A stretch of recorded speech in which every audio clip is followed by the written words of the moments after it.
Good day guys, welcome sa isa na naman nating video. And for today, ang pag-uusapan natin ay tungkol sa mga batteries na ginagamit sa solar energy storage.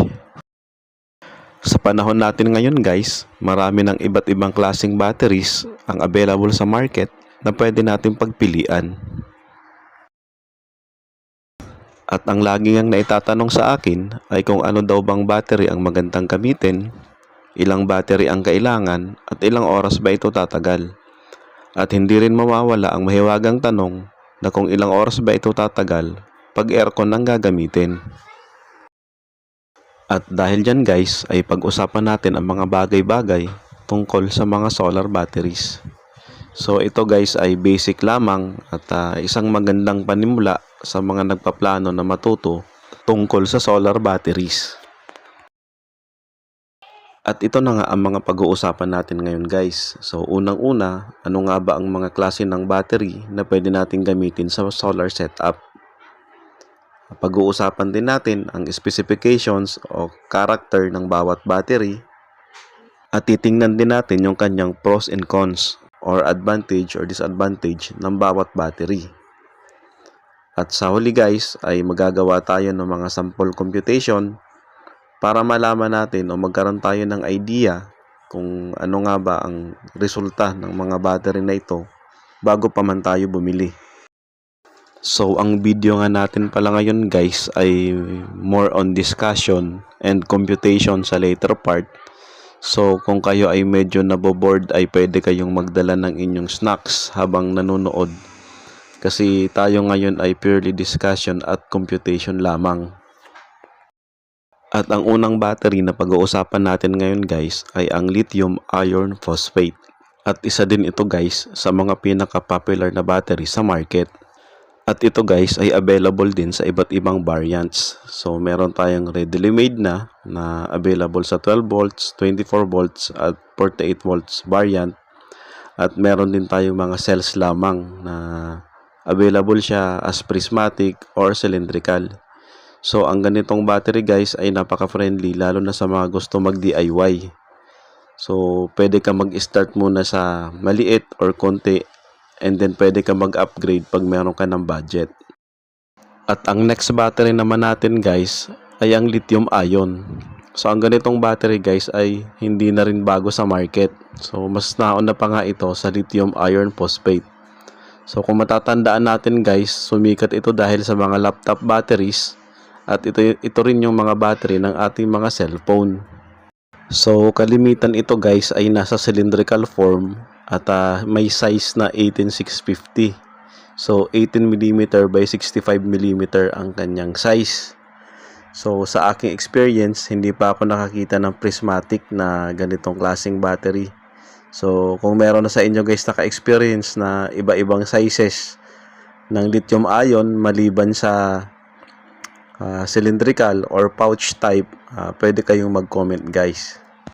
Yung ganitong klaseng battery guys ay popular din naman siya sa market at meron din namang mga nagsosolar na gumagamit ng ganitong klaseng battery.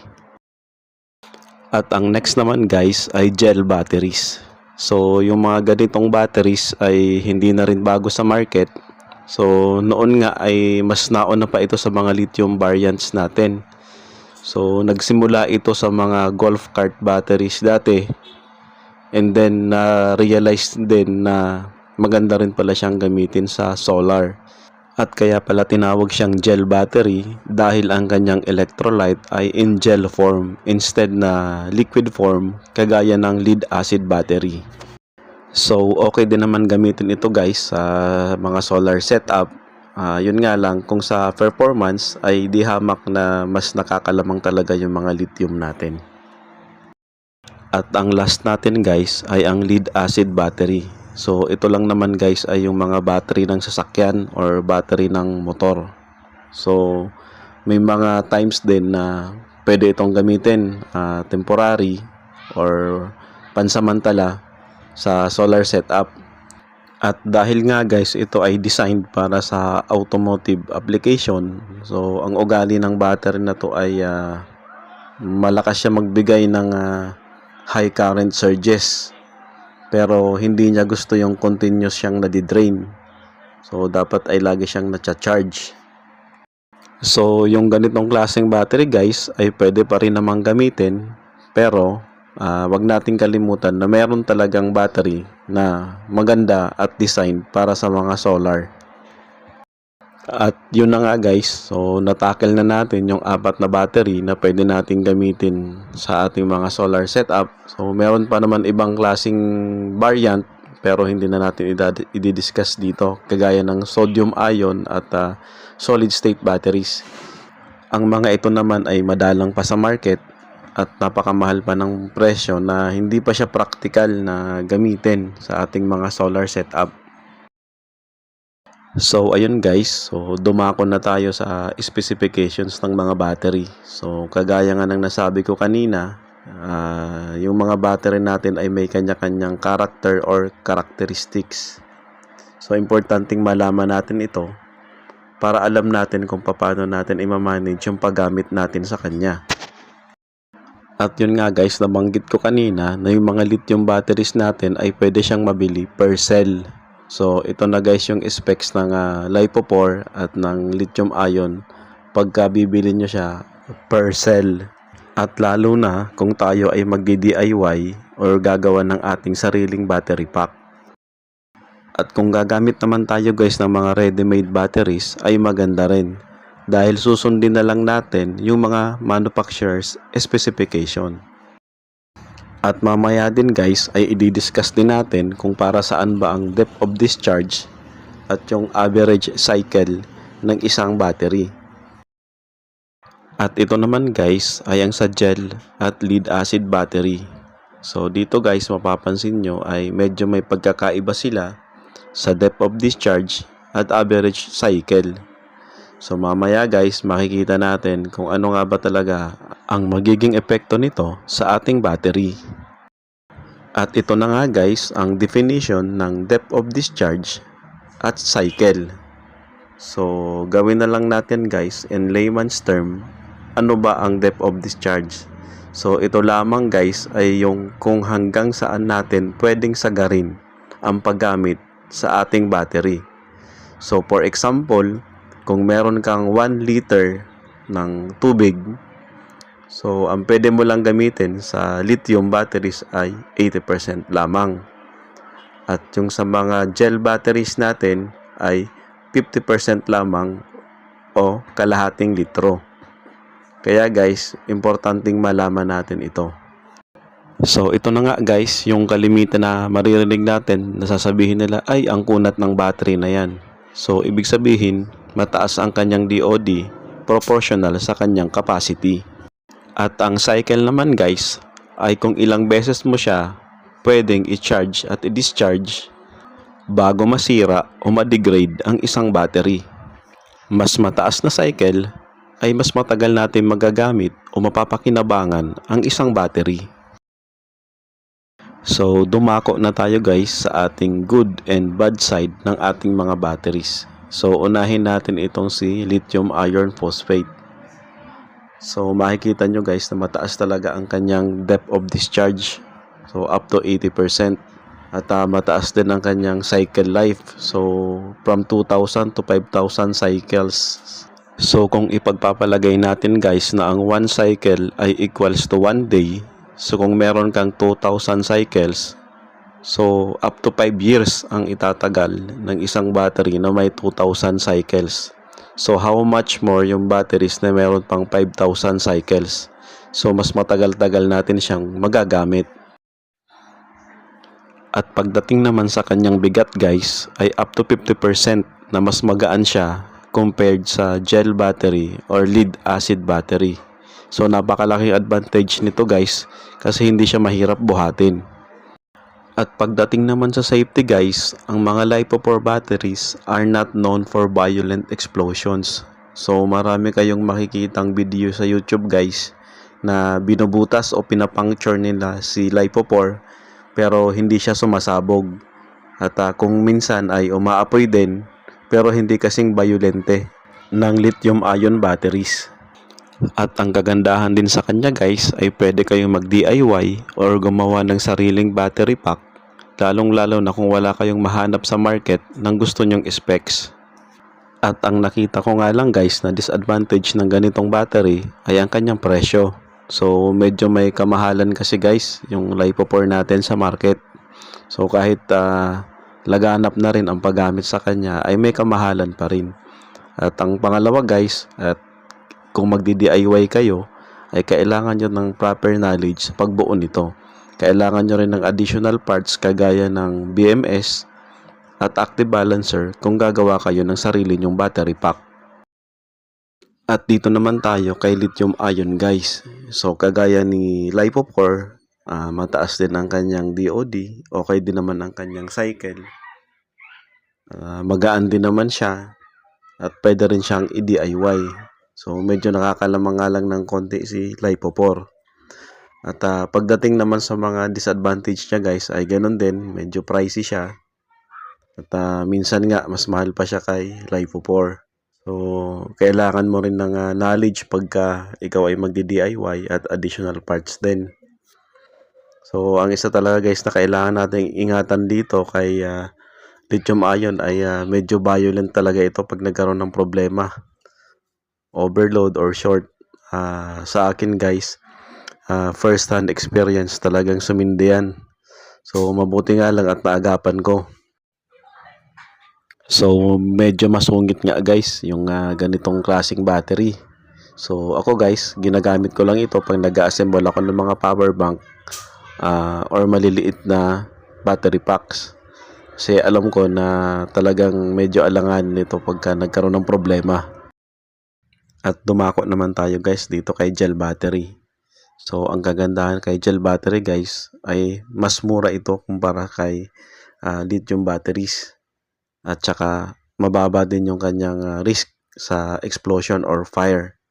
Although hindi naman sinasabi nating 100% safe, pero dahil nga sa kanyang chemical composition ay hindi siya violent kagaya ni lithium ion. At ang nakita ko nga guys na disadvantage niya ay yung kanyang mababang DOD at mababang cycle life. So sa ganitong battery guys, hindi tayo pwede mag-expect na aabot ng 5 years ang lifespan ng ating battery. So ang pangalawa guys ay yung kanyang bigat. So kasing bigat din ito ng car battery. So medyo bulky at mahirap buhat-buhatin. At ang sumunod naman sa kanya ay wala siyang DIY option kasi nga nabibili ito as battery na talaga. Hindi siya battery pack. At ang last guys ay ang lead acid battery. So kagaya ni gel battery guys, so halos parehas lang sila ng advantage and disadvantage. So ang pinagkaiba nga lang ay dahil siya ay for automotive application, so hindi natin mamamaximize ang kanyang capacity or kanyang performance kung gagamitin natin siya sa solar. Although pwede naman talaga siyang gamitin at may nakikita rin ako na gumagamit pa rin hanggang ngayon ng lead acid battery sa solar setup nila. So iba pa rin talaga kung ang gagamitin natin ay yung mga battery na nakadesign talaga sa solar energy storage application. At dito na nga tayo guys sa battery computation. At bago ang lahat, alamin muna natin guys itong ilang terminologies. At ang una guys ay itong ampere hour. So si ampere hour ang capacity ng ating battery. So kalimitan makikita natin sa mga battery specs may nakalagay na 100 Ah, 200 Ah, at ang iba pa nga ay 300 Ah. At ang battery voltage configuration naman guys ay yung mga voltahe ng battery na kalimitang ginagamit sa pagsosolar. Kagaya ng 12 volts, 24 volts at 48 volts. Meron din namang matataas na voltahe ng battery kagaya ng 50, 60 volts na ginagamit sa mga e-bike at meron din namang mga 300 volts para sa mga electric vehicle na. At ang sumunod naman guys ay yung watts. So ito lang naman guys yung konsumo ng ating mga electrical devices. So for example, meron tayong grinder. So ito ay kumakain ng 400 watts. So kung meron din tayong rice cooker, kumakain ito ng 1,000 to 1,500 watts. At dito naman tayo guys sa kilowatt hour or watt hour. So ang pinagkaiba lang naman nito guys ay kung gaano ba natin katagal ginamit ang isang device. So kung meron tayong gamit na 1,000 watts at pinaandar natin sa loob ng isang oras, so ang consumption natin ay 1 kilowatt hour. Okay guys, so dito na tayo sa actual capacity computation. So unang-una, kailangan nating malaman ang capacity ng ating battery in watt hour. So unang-una, titingnan natin kung ilan yung volts ng ating battery at kung ilan yung kanyang ampere hour. So kailangan lang natin yung i-multiply at ang output nun ay watt hour. So for example dito is 12 volts times 100 ampere hour is equals to 1,200 watt hour. At base sa ating computation, ang battering ito ay maaaring magtagal ng isang oras sa load na 1,200 watts. So, paano naman guys yung 80% DOD? So, ang gagawin lang natin is i-multiply lang natin ng 0.8 yung 1,200 watts. So, ang kalalabasan ay 960 watt hour. So, ibig sabihin, hindi mo pwedeng ubusin yung 1,200 watt hour at ang kailangan mo lang i-consume ay 960 watt hour.